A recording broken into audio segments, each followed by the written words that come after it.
দুর্গাপুজোর সময় যেরকম আমরা পুষ্পাঞ্জলি দিই, সেই পুষ্পাঞ্জলি দেওয়ার সময় হাতে আমরা যে বিল্বপত্র ব্যবহার করি, সেই বিল্বপত্রের কিন্তু অনেক গুণ।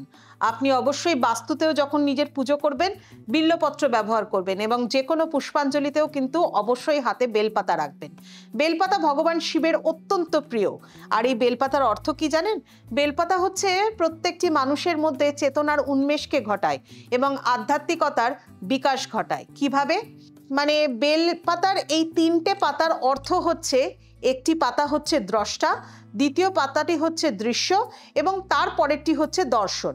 দ্রষ্টা অর্থাৎ আপনি দেখছেন, দৃশ্য অর্থাৎ যাকে দেখছেন, এবং দর্শন অর্থাৎ দৃষ্ট আপনার এবং দৃশ্যের মধ্যে যে সম্বন্ধ স্থাপন করছে, সেই সম্বন্ধকে বলা হচ্ছে দর্শন। ত্রিপুটি জ্ঞানের প্রতীক হচ্ছে বিল্বপত্র। তাই যখনই পুজো অর্চনা করবেন বিল্বপত্র কিন্তু অবশ্যই ব্যবহার করবেন।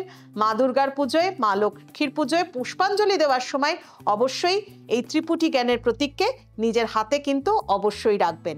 সবাই ভালো থাকুন, সকলকে ভালো রাখুন।